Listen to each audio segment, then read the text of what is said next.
Creo, si mal no recuerdo, y si alguno de ustedes me confirma, por favor, que fue el último concepto que vimos. ¿Se recuerdan? Creo que fue error en la medición. ¿Ok? ¿Alguno recuerda?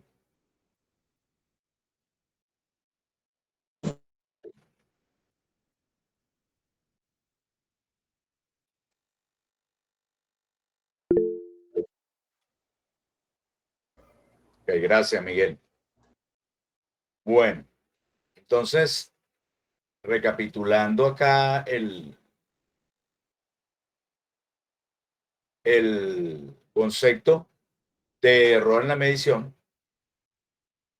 eh, vemos que si tomamos un valor que se encuentra alejado del valor verdadero, ¿de acuerdo? Eh, ese valor en unidades nos demuestra, o muchas veces de manera porcentual, nos demuestra si el instrumento de medición en estos momentos, en el momento, perdón, que hice la medición, va a tener un error. Y ese error va a depender de la distancia en porcentaje de que se encuentre el valor medido con respecto al valor verdadero. ¿Ok? Mientras más alejado esté, pues mayor será el porcentaje de error que tenga el instrumento y mientras más cercano esté, menor será el porcentaje de error que tenga el valor verdadero. ¿De acuerdo? El error de incertidumbre es aquel error que se determina para un instrumento y que se toma en cuenta cuando se registra el valor de la variable, ¿no? Y hay un elemento que en electrónica conocemos muy bien, llamado la resistencia, donde el fabricante nos da un valor de tolerancia. ¿Ok? Por ejemplo, en las resistencias de carbón, vamos a tener una tolerancia que puede variar desde 5, 10 y 20, ¿no? Dependiendo del color de la franja de la resistencia. En este caso, si yo tengo una resistencia de 80 ohmios y esa tolerancia viene siendo el 10%, voy a tener 8 puntos por encima o 8 puntos por debajo. O sea, voy a tener una resistencia que puede tener un valor comprendido entre 72 ohmios y 88 ohmios. A eso es lo que llamamos el error de incertidumbre o tolerancia. ¿Ok? Un valor comprendido dentro de las estimaciones o especificaciones del instrumento. ¿Ok? Y finalmente, para cerrar la parte de los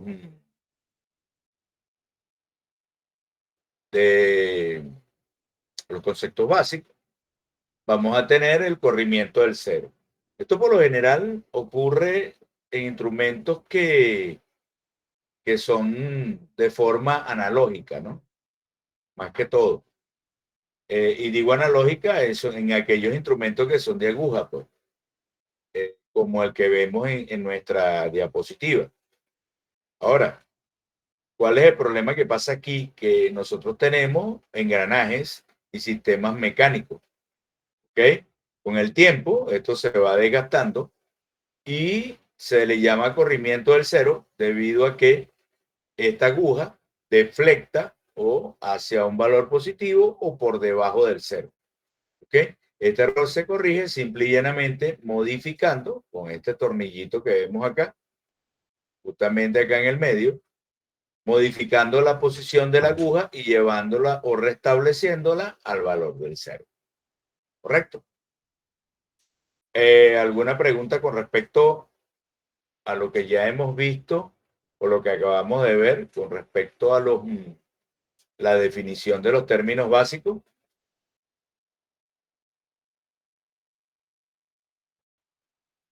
Bien, si no hay preguntas, entonces continuamos. Lo próximo que vamos a ver es las normas ISA.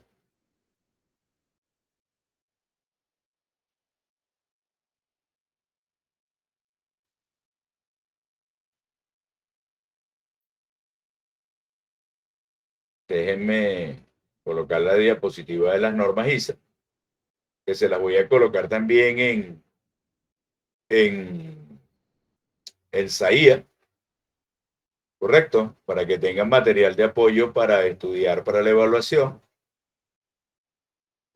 Vamos a pasar a, déjenme cambiar aquí.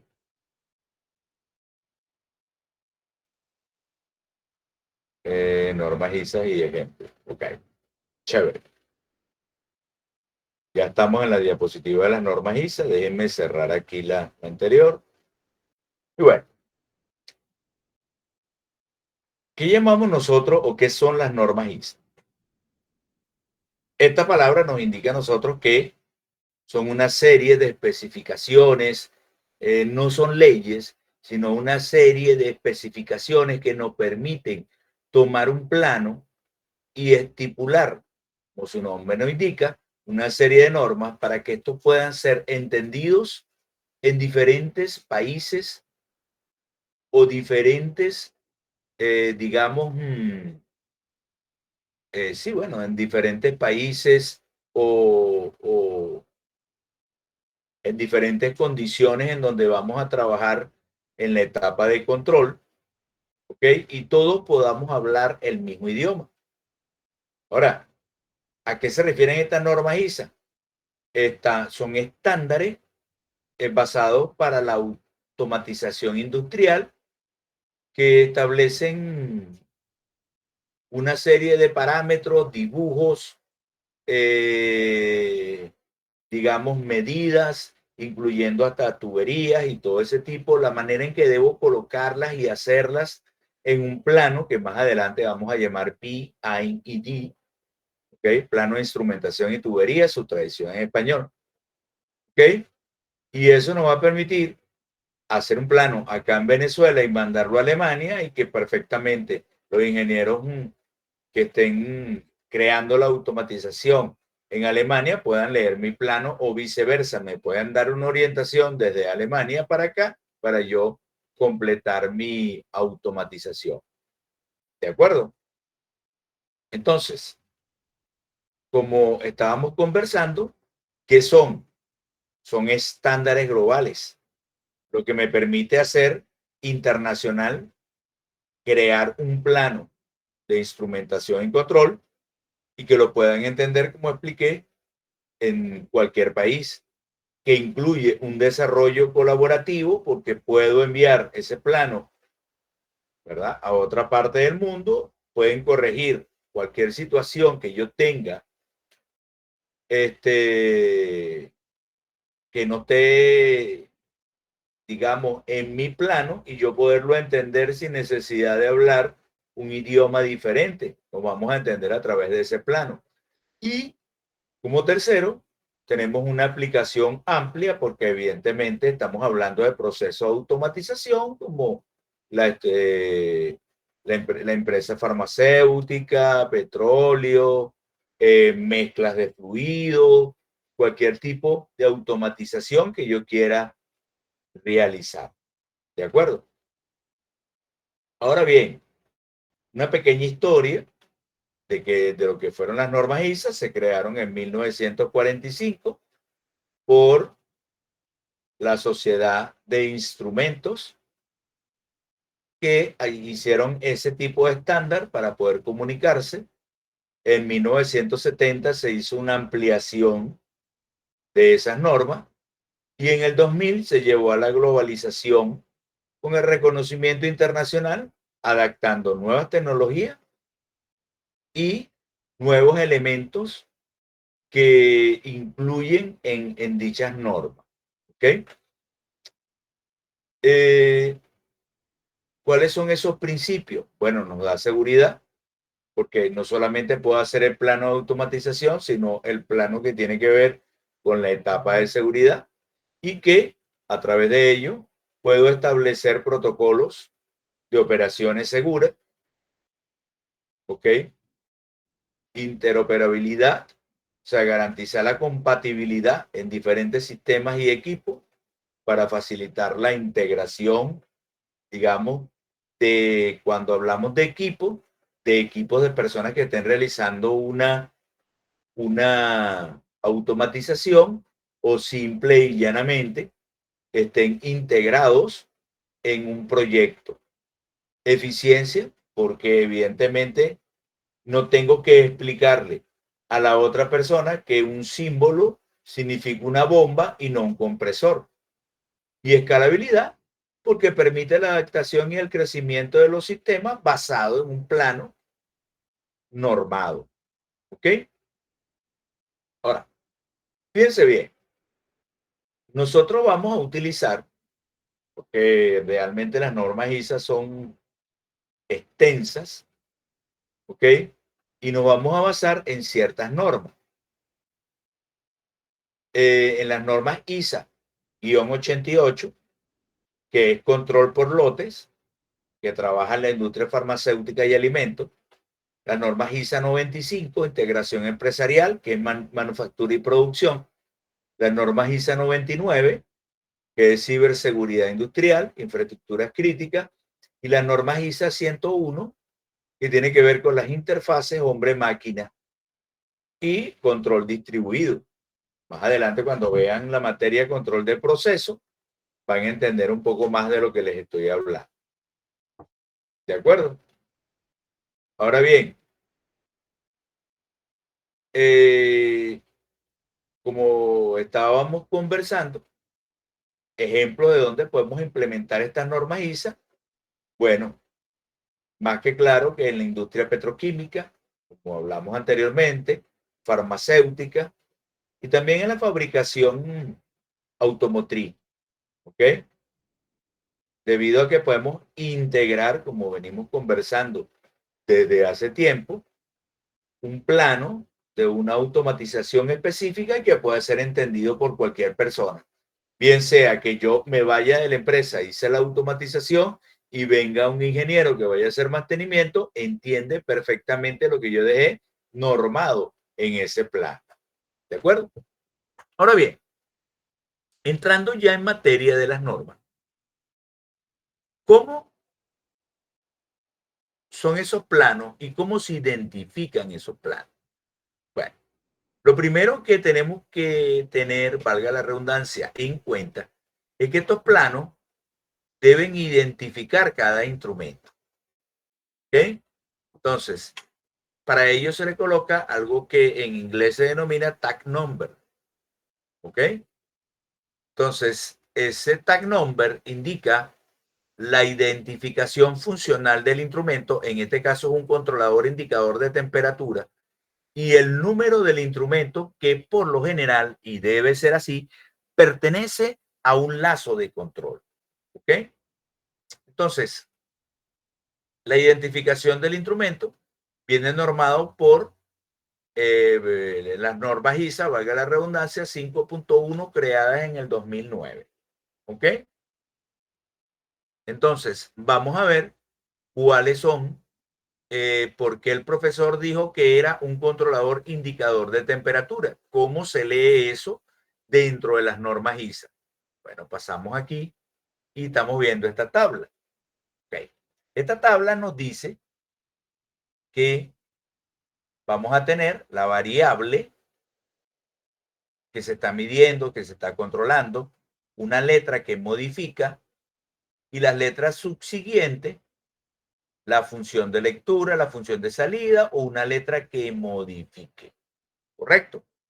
Entonces, recuérdense que, vamos a estar claro en esto, voy a pasar a la lámina anterior. Cuando nosotros, estas normas están basadas en inglés, por lo tanto, la manera de leerlas en español es de manera completamente, vamos a decirlo, no es al revés, sino que nosotros en el español siempre colocamos el sustantivo y luego el adjetivo. Recuerden que en inglés al revés, colocamos los adjetivos y luego el sustantivo. Entonces, cuando yo leo aquí, yo si leo en español diría temperatura, indicador, control. ¿Correcto? Y resulta que acá en inglés es un controlador cuyos adjetivos son que indica la temperatura. ¿Ok? Entonces, vamos a idealizarnos y a pensar de que estamos trabajando en el idioma de inglés y entonces nuestra primera letra, ¿ok? Indica el tipo de variable que estamos midiendo, controlando, censando, lo que queramos decir, ¿no? Entonces que hay diferentes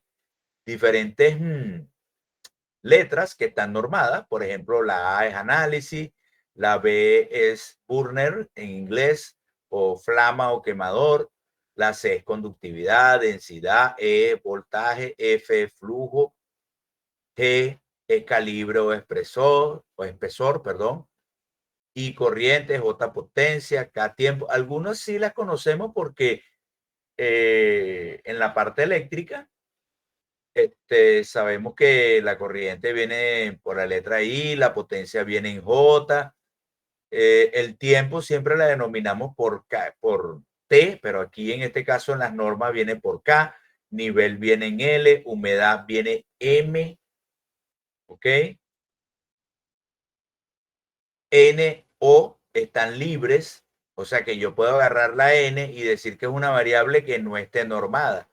P, presión, Q, cantidad, R, radioactividad, S, velocidad, temperatura, multivariable, viscosidad, peso, y así consecutivamente hasta llegar a Z, que nos indica posición. ¿Ok? Ahora, volviendo a la anterior, fíjense que nuestra primera letra en este instrumento es la T. O sea que nos está diciendo cuál es la variable que estoy midiendo. Entonces, en este caso, la T coincide, si la buscamos acá, ¿ok? Por aquí, no está. Aquí está. La T coincide con temperatura, ¿ok? Ahora, veamos cuál es la función de ese elemento. La función de ese elemento es la letra I, ¿ok? La variable es T y la letra I. ¿Qué es la letra I? Vamos a buscar la letra I. Tú dices, ah, bueno, corriente. No. Como función es indicación, o sea que es un instrumento que no solamente está midiendo la temperatura, sino que me la muestra localmente. O sea que cuando yo vaya a ese instrumento, voy a ver un panel en donde dice temperatura tanto, en grados Kelvin, en grados Fahrenheit o en grados Rankine. ¿Ok?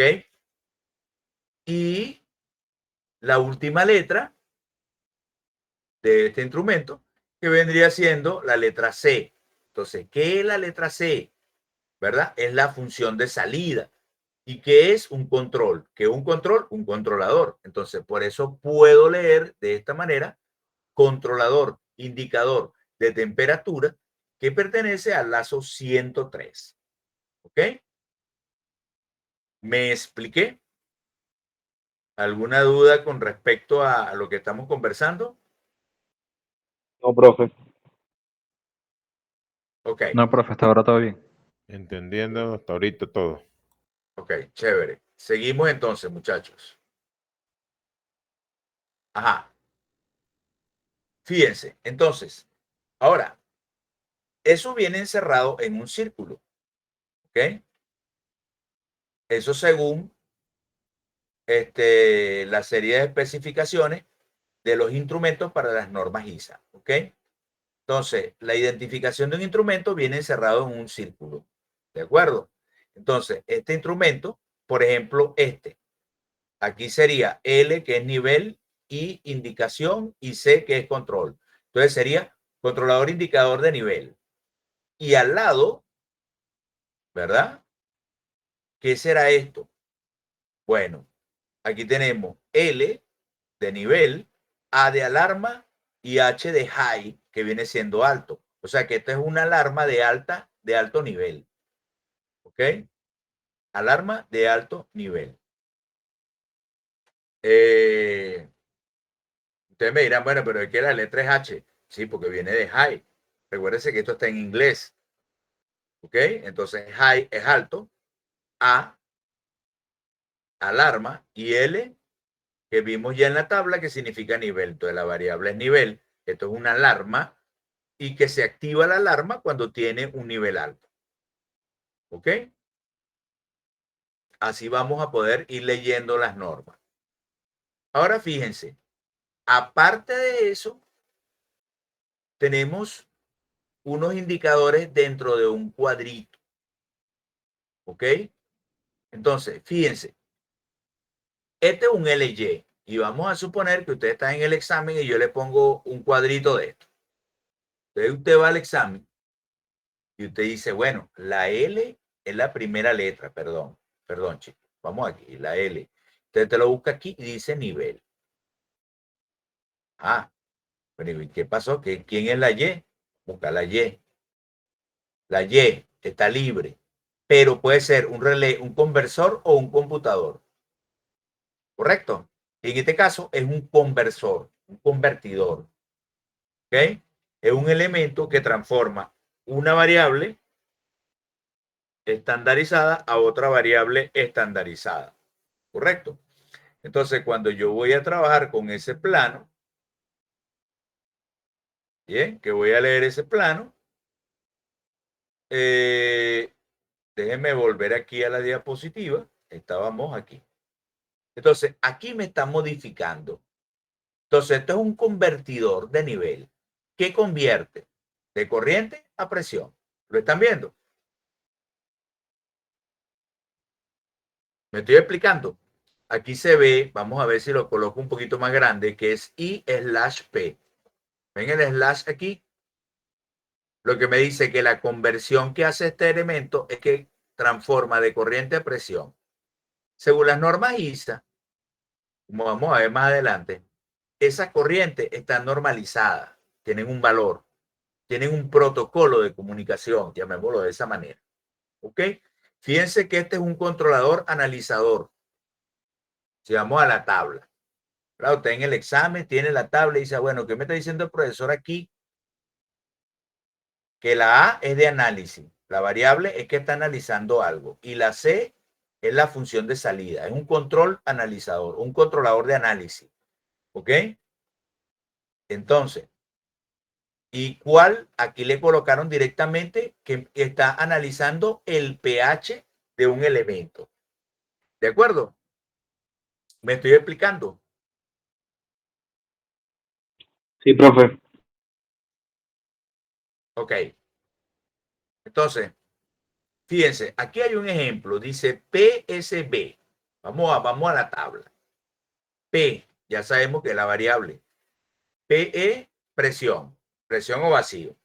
¿De acuerdo? Presión. Después dice S. Vamos a la tabla a buscar la S. Estaba por aquí. S. Interruptor. No, está en el medio. Profesor, buenas Seguridad. noches. ¿Perdón? Buenas noches. ¿Podría repetir lo que dijo hace unos momentos? Sí, estamos hablando de este ejemplo. ¿Qué significaría PSV? ¿Ok? Entonces, P, que es la variable, sería presión. ¿Ok? Voy aquí a mi tabla y busco aquí presión. Luego viene la S. Y la S como letra modificadora es seguridad. ¿Ok? Aquí la tenemos. ¿Ok? ¿Y cuál era la otra letra? No recuerdo ahorita. B. De pequeña. B pequeña. Vamos a buscar la B pequeña. Libre. ¿Dónde está la B?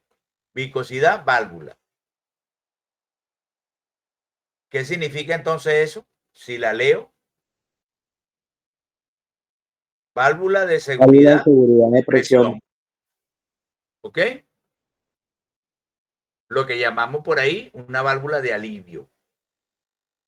¿Ok? Los que trabajan en instrumentación y trabajan con control ya saben lo que es una válvula de alivio. O sea que es una válvula cuando la presión sobrepasa un nivel, la válvula libera. Eso lo vemos mucho en la industria petroquímica, en el caso de los mecheros. ¿Ustedes han visto los mecheros? Eso que uno ve que pasa por la autopista en el Palito, hay uno, ¿verdad? Que hay unos mecheros allí que por lo general, cuando están liberando gas, ¿ok? La flama es alta y lo que están haciendo es que se activa esa válvula de seguridad de presión, libera el gas por sobrepresión y el mechero lo quema. ¿Ok? Esa es una de las funciones. Hay otras que son estáticas. Por ejemplo, estoy trabajando con una caldera y sobrepaso la presión y tengo esa válvula de seguridad. La válvula de seguridad se dispara, libera, ¿verdad?, el vapor y la presión de la caldera y se detiene el proceso. ¿Ok? Son niveles de seguridad. ¿Estamos de acuerdo? Ok. Fíjense otra cosa. Aquí, LAH. ¿Qué será eso? Bueno, aquí lo tienen. La variable es nivel. La variable es nivel. El modificador de la variable es A y H es high, de alto. Entonces es una alarma de alto nivel o de nivel alto, pues. ¿Correcto?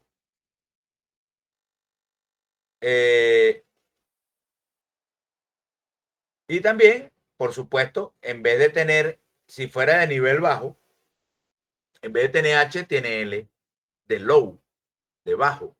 ¿Ok? De manera, en nuestra tabla, buscamos aquí en la tablita, la letra L, ¿ok? Y la letra L como modificador es bajo. ¿Ok? Porque es low en inglés. ¿De acuerdo?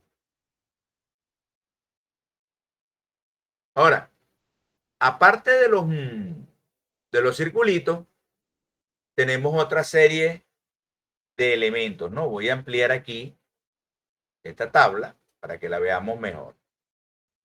Aquí la tabla. Haga la idea, ¿verdad? Ok, fíjense. Entonces, hay un cuadrito, ¿ok? Con un círculo. Entonces, ¿qué significa el círculo dentro del cuadrito? El rombo dentro del cuadrito, ¿ok? Un pentágono, 1, 2, 3, 4, 5, un hexágono, porque es de 6 lados, ¿no? 1, 2, 3, 4, 5, 6, 6 lados. Y instrumentación discreta. ¿Qué significa eso? Bueno, este es un instrumento que está en el campo, ¿ok? Un instrumento discreto, que puede ser un sensor de nivel, un sensor de presión. Esto tiene un efecto de computación. Eso se ve más que todo cuando tenemos una interfaz hombre-máquina. ¿Ok? Esto que está aquí pertenece al símbolo de un controlador lógico programable, que ustedes llaman PLC, pero que su nombre real es un autómata programable. ¿Ok? Y este cuadrado expresa una función primaria de control, o sea que tengo un controlador. ¿Ok? Y el círculo puede ser, como les expliqué anteriormente, un sensor o un elemento primario. ¿Ok? Cuando tiene la rayita, ¿ok? Perdón, vamos a esta parte. Si no tiene la raya en el centro, es porque está en campo. Si tiene la rayita en el centro, está ubicado en un panel de control en la parte de al frente. ¿Ok? O sea que está dentro de un tablero de control. Si tiene la punteada, ¿verdad? Está dentro de un tablero de control, pero por la parte posterior. No tengo acceso a él. O sea que tendría que desarmar parte del tablero para llegar a él. ¿Ok? Si tiene doble raya, es porque pertenece a un tablero auxiliar. Me explico. Vamos a suponer, por ejemplo, para explicarlo sencillito. Si yo estoy en un edificio, yo tengo un tablero principal donde están los breakers del edificio. ¿Es correcto? Lo que significa que cada apartamento tiene un tablero auxiliar que son los breakers de los apartamentos. Entonces, cuando tiene la doble raya, significa que está Si vamos con el ejemplo que se encuentra en los apartamentos, un tablero auxiliar del principal, que es el breaker principal o el tablero principal del edificio. ¿Me expliqué? Sí, profe. Ok. Y bueno, si tiene doble rayita o rayita punteada, significa que está en un tablero secundario, pero que no tengo acceso a él. O sea, tengo que desarmar el tablero para poder tener acceso a ese elemento. ¿De acuerdo?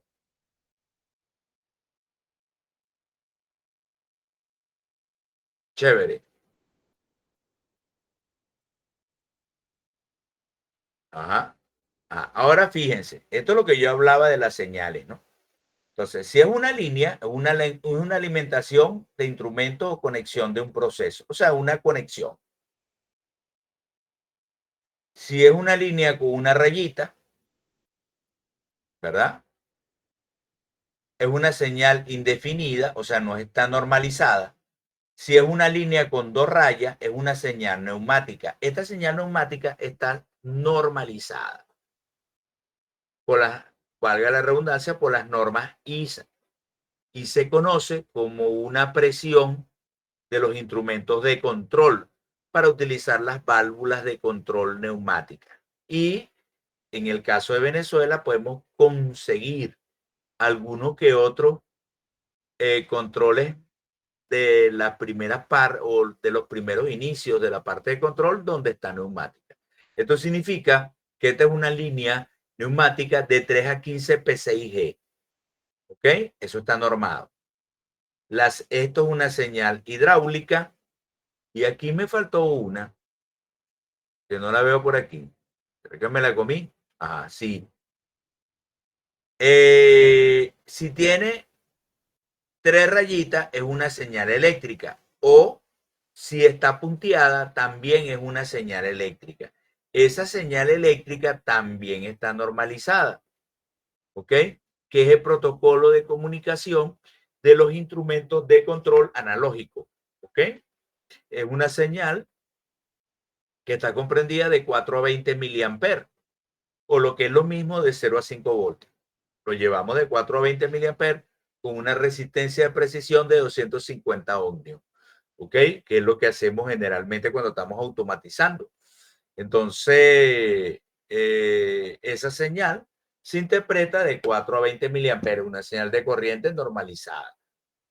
Normalmente, valga la redundancia, la vamos a ver en los planos como una línea punteada. ¿Ok? Entonces, fíjense, por acá yo les tengo otro ejemplo.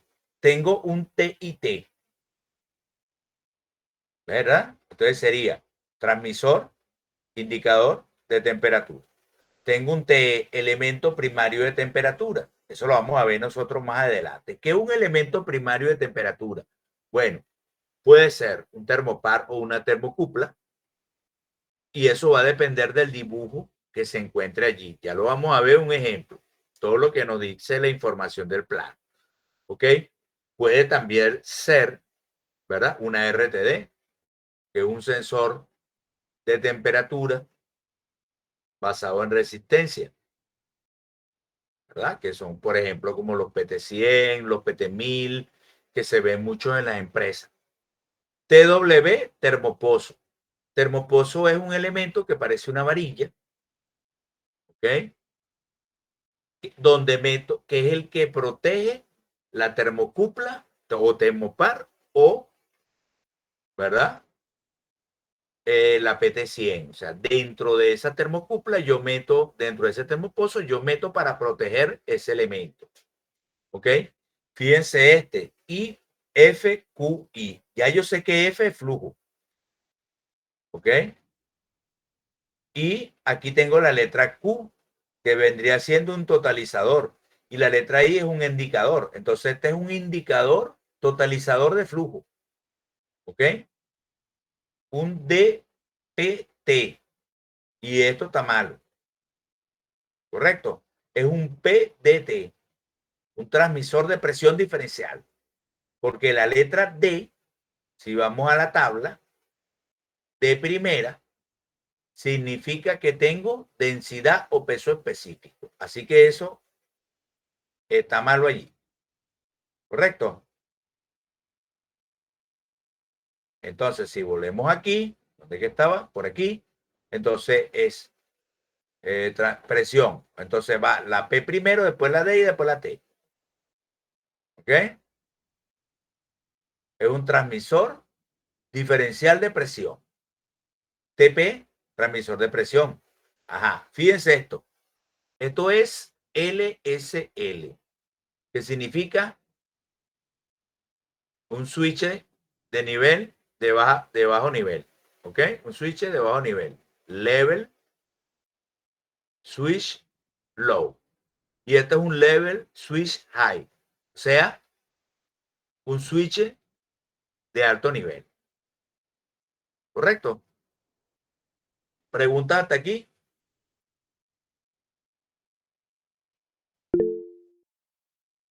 Ajá, déjeme pasarme aquí al Meet. ¿Quién levantó la mano por ahí? Ah, fue Marco. Fue. Ah, Jonathan, dime, Jonathan. Profe, una consulta. Esta tabla nosotros la vamos a tener para nosotros ir, o esta diapositiva para ir repasando previo al examen. Sí, claro, por supuesto. Y también le voy a dejar, se los prometo para el día de mañana. Ok, ahorita no, porque al terminar la clase voy a descansar un poco, pero para el día de mañana le voy a dejar un libro que puede servirle a ustedes como texto de guía en esta asignatura y en instrumentación industrial, ¿correcto? Y también le voy a dejar la diapositiva, ¿ok? Aunque voy a corregir primero la diapositiva, pues ya vi que tienen unos errores allí. Pero de todas maneras, esa tabla también está en el libro, o sea que les puedo dejar el libro y tiene ejemplos. De hecho, creo, si mal no recuerdo, que tomé el ejemplo que voy a explicar ahorita del libro. ¿Ok? Jonathan. Gracias, profe. Ajá. Bueno, al final de la clase vamos a hablar algo con respecto a la evaluación también. ¿Ok? Sigamos aquí y ya para culminar vamos a ver un ejemplo y vamos a entender muchas cosas aquí. Y vamos a ver la importancia que tiene esto en la automatización. ¿Ok? Voy a ir aquí a la diapositiva y voy a colocar mi ejemplo. ¿Ok? Ahí tenemos un plano PID. ¿Ok? Plano de instrumentación y tubería. Fíjense, este es un plano, este es del libro, por estas líneas. Y ya les voy a explicar por qué. O sea, estas líneas, el libro tiene su tiempo, pero no hay que tener claro que las cosas han cambiado, ¿correcto? Entonces tenemos que estar pendientes con esto. Pero esto lo podemos conseguir tranquilamente en las empresas. Fíjense, esto que está aquí, este simbolito que vemos aquí, es un medidor de flujo, un elemento primario de flujo. Ah, ese cuadrito con esa X significa que es un medidor primario de flujo de tipo turbina. Todo eso dice ahí, ¿correcto? ¿Ok? Luego, como es de tipo turbina, nosotros vamos a ver más adelante lo que es un transductor. Un transductor es un elemento que lee una variable física y la convierte en normalizada. ¿Cómo es eso? Bueno, nosotros sabemos que si es de tipo turbina, la medición del flujo no me la va a dar directo. ¿Qué me va a dar? La velocidad con que está pasando el caudal. ¿A través de qué? Del eje de la turbinita. ¿Cierto? Entonces, hay un transmisor de flujo que convierte esa señal, esa velocidad, ¿correcto? En una señal normalizada, que si lo ven aquí, voy a ampliar aquí para moverme acá, para que lo vean mejor. ¿Ok? Fíjense aquí. Me fui demasiado. Vamos a subir un poquito. Fíjense que esto es punteado. Lo están viendo, ¿no? Ajá. Sí, profe. Este 2 tampoco va. ¿Ok? Es un TF. Podría ser una I en el medio de la F y la T para que el elemento indique. O sea, que si yo me asomo ahí y veo, voy a ver el transmisor y me va a decir, mira, son tantos galones por minuto. ¿Ok? En ese caso.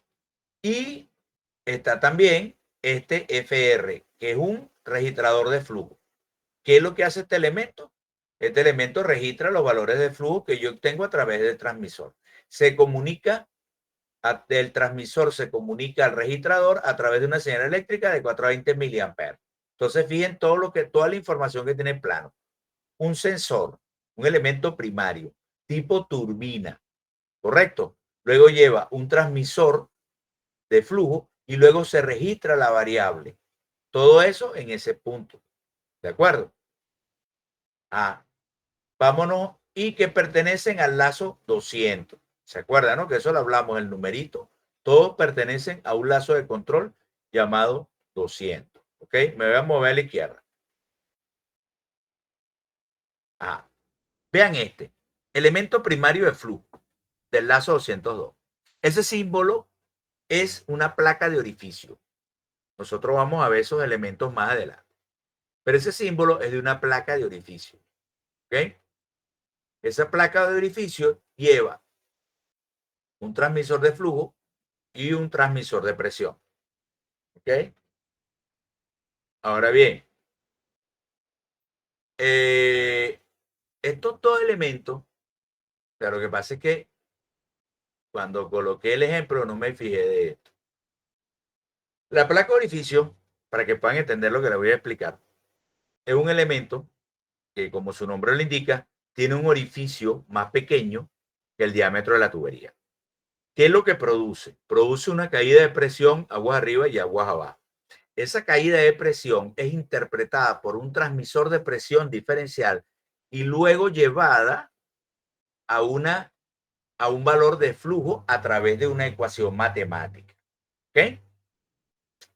Entonces, este transmisor de flujo, ya los transmisores de flujo nuevos, digámoslo de esa manera, ellos de una vez tienen miden la presión diferencial.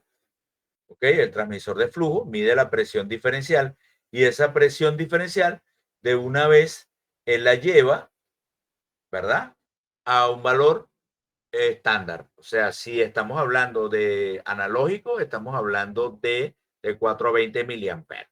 Pasa que este lo tomé del libro y mucho antes, en los transmisores de flujo, por aquello de la tecnología, esto y aquello, eran de presión. Entonces, por eso es que aquí se ve que la línea es de presión, que va a un registrador de flujo y que va a un registrador de presión a través del transmisor de presión.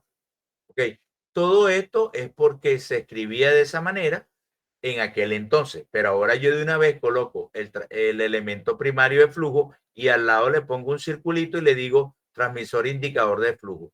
Y de una vez me voy con corriente eléctrica al registrador de flujo y al registrador de presión. ¿Correcto? Este símbolo que está aquí es de una válvula neumática, porque la cabeza de la válvula es redonda. Si fuera una válvula solenoide, tuviera un cuadrado con una rayita en el medio. ¿Correcto? Pero esto es una válvula de temperatura. FO, File Open. O sea, abierta en falla, lo que quiere decir que si yo no le suministro presión, la válvula queda abierta. ¿Ok? Esta válvula se maneja con una señal normalizada de 3 a 15 PSIG que le envía el controlador registrador de temperatura, que a su vez tiene un switch de temperatura que activa a través de una señal eléctrica una alarma de temperatura de baja temperatura, porque tiene el low aquí. Fíjense todo lo que yo estoy leyendo aquí, toda la información que se representa en este plano. Ahora, si yo bajo un poquito para acá, muchachos, tengo esto.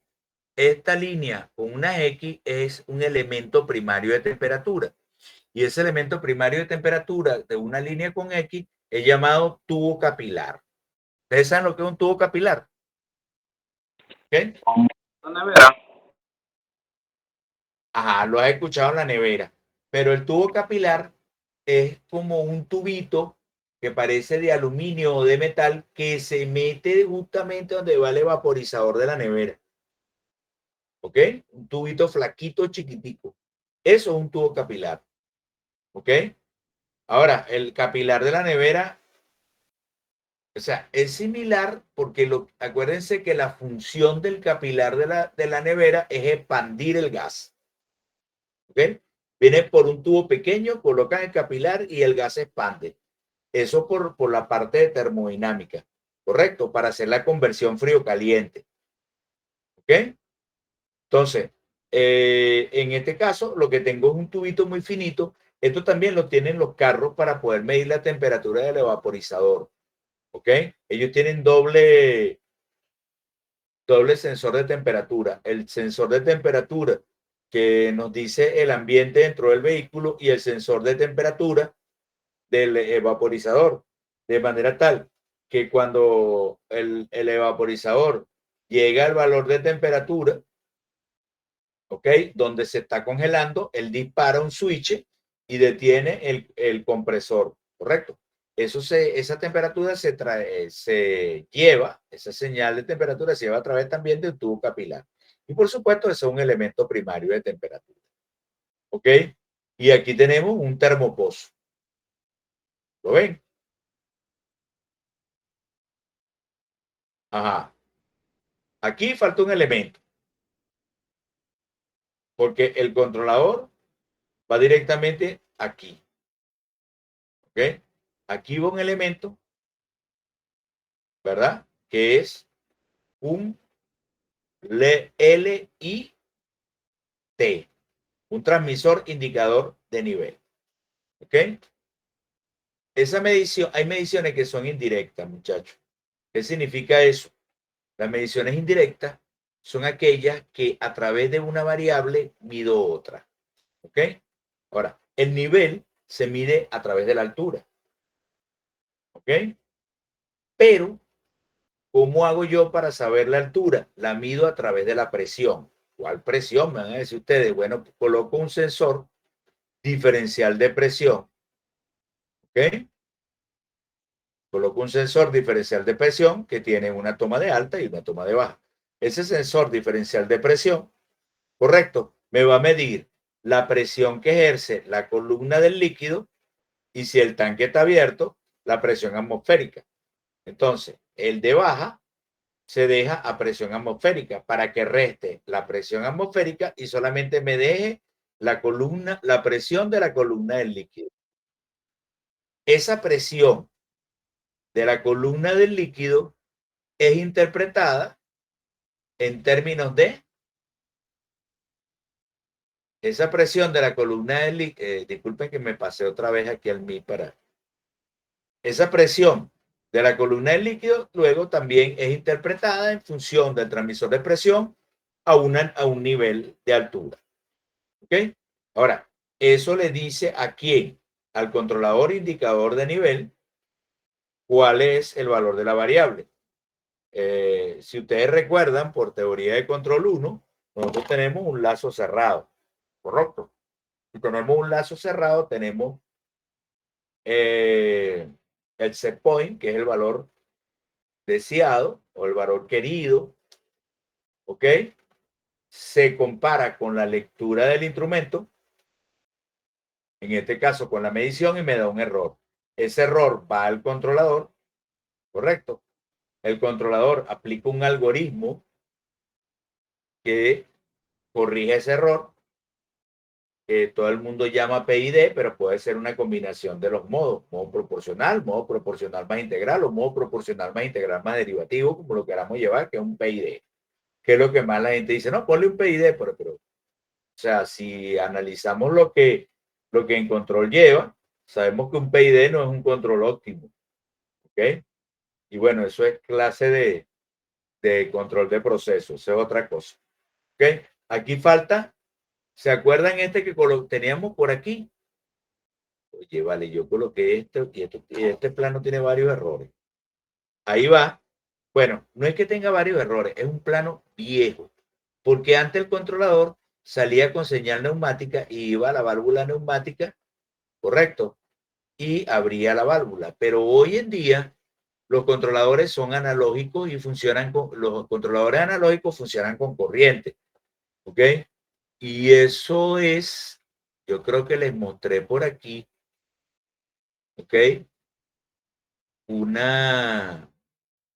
Ahí se coloca, déjenme minimizar la diapositiva, quiero encontrar la que les mostré anteriormente. Ahí llevo uno de estos, un LY, ¿correcto? Que es un convertidor de corriente a presión, ¿ok? Hoy en día estoy hablando, ¿no? Entonces, el controlador sale con señal de 420 mA y va directamente ¿a dónde? A un convertidor, que es un LY con funciones I el latch P, o sea, cambia de corriente a presión. Y entonces este es el que lleva los 420 mA a 3 a 15 PSIG. Y esta es la válvula de nivel. ¿Ok? Fíjense, todo lo que leímos ahí y toda la información que hay. De hecho, ¿verdad? El dibujo es muy explicativo, sobre todo para las normas ISA y los círculos, porque así no se expresa un tanque en las normas ISA. En las normas ISA un tanque se expresa como un óvalo, no, vamos a decirlo, como un rectángulo ovalado, así como una bombonita de gas, ¿verdad? Pero de posición horizontal. ¿Estamos de acuerdo?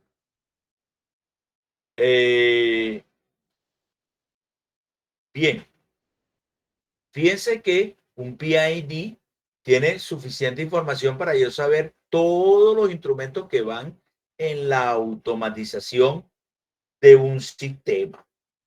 ¿Ok? O sea que yo voy a tener toda la información referente a los instrumentos que conforman los lazos de control, ¿ok? De una instrumentación. ¿De acuerdo? ¿Tenemos alguna pregunta con respecto a eso?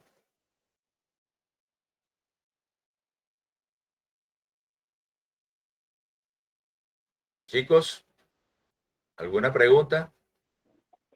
No, profe. Ok, muchachos. Entonces vamos a hablar de la evaluación. Algunos de ustedes me escribieron al privado de Saya, ¿ok? Donde me pedían que si podíamos hacer la evaluación el día sábado. Yo no tengo problema de colocar la evaluación el día sábado. El problema es que yo a máximo, a más tardar el domingo, tengo que estar entregando notas. Pero bien, de ahora en adelante vamos a hacer las evaluaciones en los días sábados, ¿ok? Voy a cambiarle la fecha del día viernes al día sábado, ¿ok? Ahora, recuérdense que independientemente el tipo de turno que ustedes tengan, la evaluación va a estar abierta de las 2 de la mañana, ¿ok? Hasta las 12 de la noche. O sea que si usted trabaja por turno y está de tercero, lo puede hacer en la mañana o en la tarde. Si está de primero, lo puede hacer de madrugada, ¿ok? Si, porque aquí tengo estudiantes internacionales, por la diferencia de horario, lo puedo hacer en una hora que puedan realizarlo perfectamente, ¿ok? Entonces, la evaluación está abierta durante todo el día, de las 2 de la mañana hasta las 12 de la noche. A las 12 de la noche cierra la evaluación. ¿Ok? Voy a cambiar la fecha para el día sábado entonces. ¿De acuerdo? Cumpliendo con la petición que me han hecho varios de ustedes. ¿Cómo va a ser la evaluación? ¿Cuáles son los temas que dan para la evaluación? Bueno, la definición de los términos básicos. Estén atentos mañana. Yo de todas maneras voy a colocar ahí y les envío una notificación a través de SAIA para que tengan el libro. En el libro van a tener los términos básicos, los ejemplos que yo expliqué, ¿verdad? Para responderle a Jonathan, los ejemplos que yo expliqué con los términos básicos van a estar en el libro, incluyendo las normas ISA. Bueno, las normas ISA como tal no, pero sí la lectura de planos, variables y todas esas cosas que expliqué el día de hoy, también va a estar en el libro. O sea que con una buena lectura del capítulo 1 del libro y capítulo 2 del libro, podemos enfrentarnos y prepararnos bien para la evaluación. ¿Ok? ¿Alguna otra pregunta, chicos?